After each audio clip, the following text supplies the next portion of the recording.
Hello everyone, this is Ishani and you're watching Ishani Center.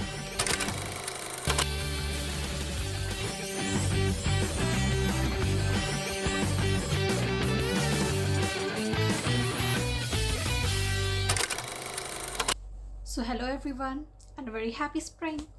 It's almost April and the weather might have started to get a little hot in other parts of the country, but in Korea it's almost spring. The last cold snap is almost out and the weather has started to get a little warmer. Everything is getting much prettier and it's almost the time for the embassy round for the GKS students. Yeah, I had to make this build up. So, for the university students, this can be about the right time when the universities start to contact you guys for the interview process. But for the embassy track students, it can be around the end of April or the beginning of May. So I thought that this can be almost the right time to make a video to give my 2 cents regarding the interview process for the Global Korean Scholarship 2025. So if you had seen my previous videos, you might know that I had applied for the Chonnam University, the Chungnam University, which is CAU, and the SKKU. So as I was monitoring the comment sections of my other videos, there were a lot of requests where people had asked for guidance and regarding their doubts about the interview questions which could be asked in all of these universities. I had also received a lot of DMs regarding it, so I thought that why not make a video for it so that I can inform the other people all at the same time. So yeah, regarding the interview process, actually the interview process can be a little different if we look at other universities altogether, because not all the universities have the same kind of procedure for the selection of students.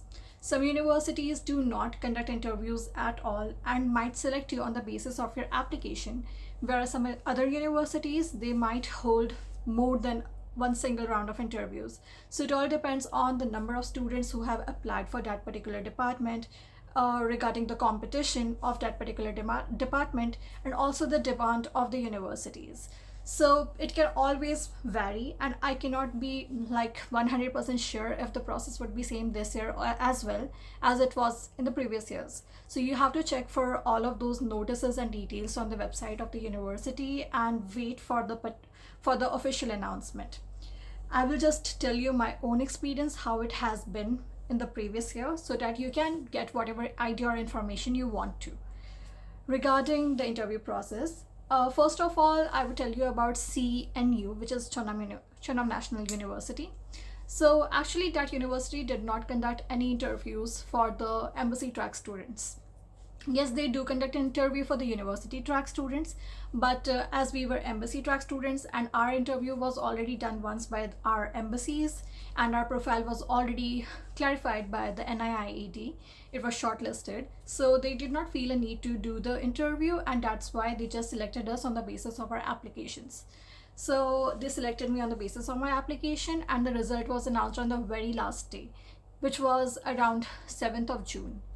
Then for CAU, so actually for CAU it was a whole new experience for me as well, because rather than conducting an interview, CAU did a whole information session with different batches of students.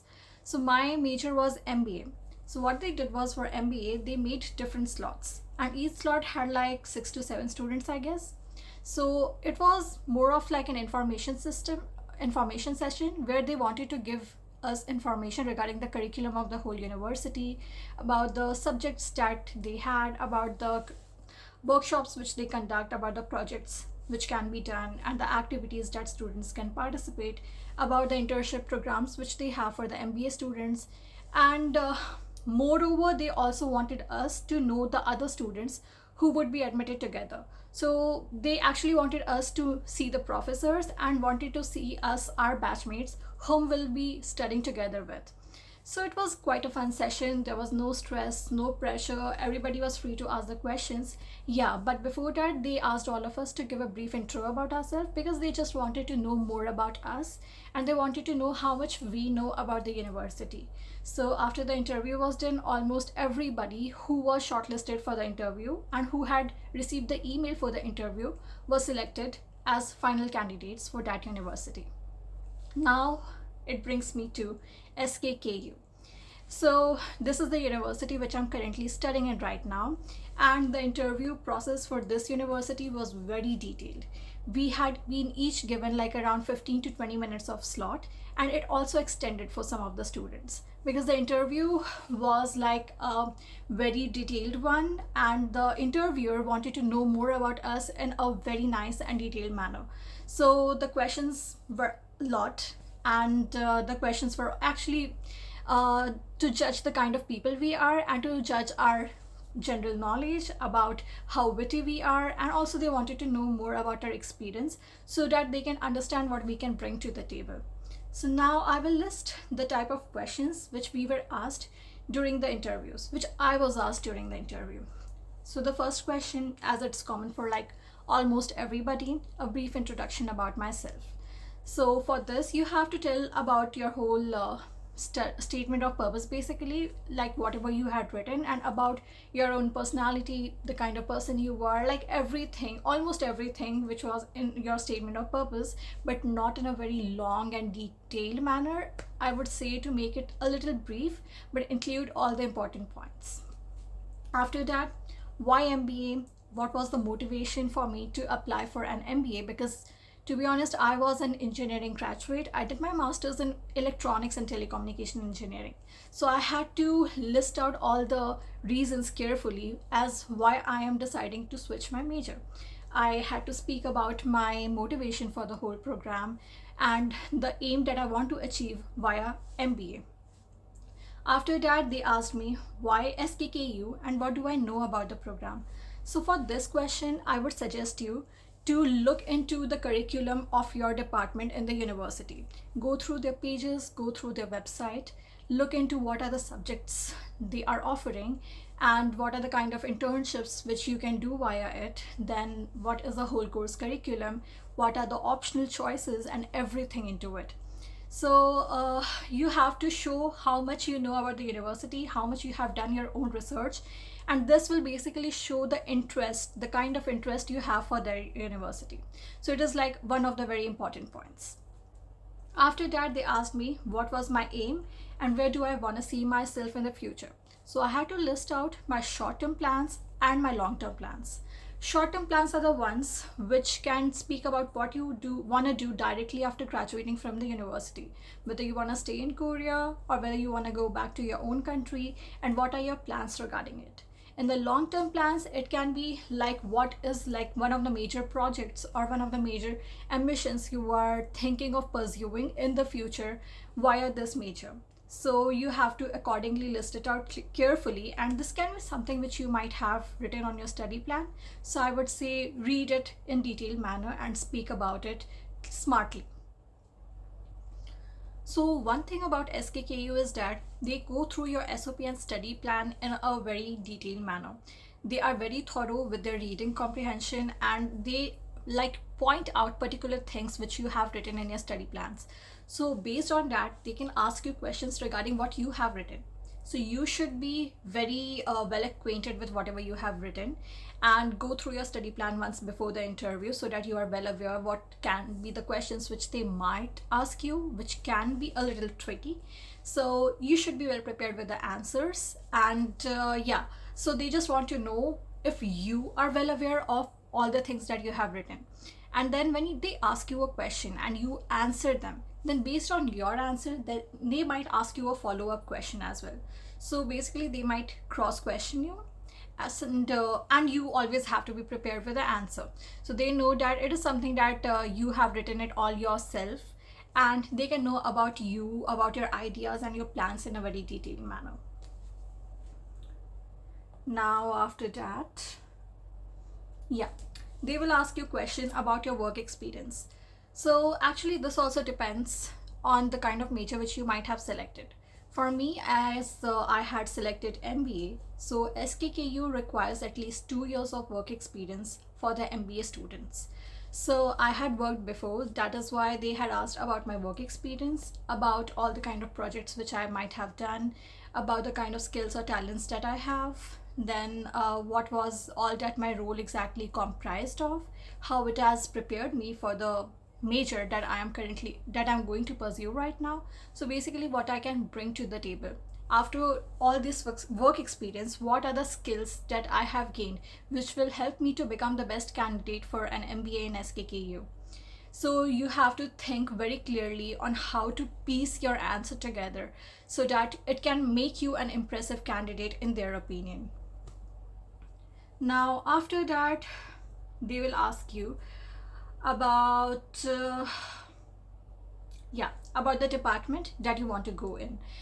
It also depends on the kind of major or the department that you have selected. But for MBA, there are various departments like management, finance, marketing, sales. So we have to list out the department which we are interested in, and then they'll ask you questions about why you are interested in that department and why do you think that department means a lot. So for example, I selected marketing. So I had to speak why I am choosing this particular department and then what I think about marketing in general. Like, why do I think it is an important part of MBA and what are the things that I can achieve via it? What are the projects that I'm planning to pursue via this particular department? So just you have to piece your answer carefully, and on the basis of that, they might select you. Then they can ask you other questions regarding your own department. If it's like a technical department, then they might ask you technical questions about it. If it's something regarding humanities or social science, then they might ask you questions regarding that. So I think you should be well prepared with the kind of content which would be covered in your field of study, so that they can ask you about your views regarding a certain topic. So you need to be well prepared with that answer. I would not tell you to go like in very much detail about that, because obviously this is something which you are going to study in the future, but you should know about like the background of the whole field of study and a whole outline, I would say, so that you know what this field exactly comprises of and what are the basic topics of discussions. I would suggest you to go through all of those basic topics of discussion which could be asked in the interview. Now after that, actually this actually varies from person to person, but yeah, they might go off topic and ask you other questions regarding your life or the place you're currently staying in. For example, as I am Indian, and when the interview was going on at that time, there were elections going on in my country. So they asked me a political question regarding that, about who do I think would win, about the kind of government we have right now, and what do I think about the kind of job that the government is doing. Also, they might ask you how you are thinking of forming a bridge between your country and South Korea. So you need to have an answer for that, and this is like something which is very basic and most of the statement of purpose of the study plan comprise of. So if you have written about it, you just need to be well aware of your answer, and if not, I would suggest you to prepare an answer for that, because they would want to know how you are going to help not just South Korea but also your country in general. And as MBA also requires a lot of research about the countries, about the kind of business or the business relationships that the country is pursuing with other nations of the world. So I had to be well aware about the economic news, especially the news about the trade fairs or the business relationships between the South Korea and India. So I would suggest you to be very well aware about your whole major in general, because they would want to check your general knowledge. You have to be smart, you have to be witty. And yes, the interview for SKKU is a little difficult, but it would basically show you how strong of a candidate you are, because obviously this is like a very competitive university. And to be in a competitive university, you have to be very thorough with it, and the process would be a little hectic and difficult. So yeah, to get in a good university, you need to put in some hard work. This is like a given. So this was basically all it about the interview process for GKS G. And if you have any questions, you might ask me in the comment section. Also, I am thinking of doing a Q&A session on my Instagram. So if you do not follow me there, you can go and check out my page, and you can ask me the questions over there. So if you want to be like well aware about news or about the questions that I am going to answer, you can check out my page and follow me if you feel like it. So this was it about me, and I really hope this can help you with your interview process. That is it for now, guys, and let me know if you have any doubts. Thank you. See you next time. Bye bye.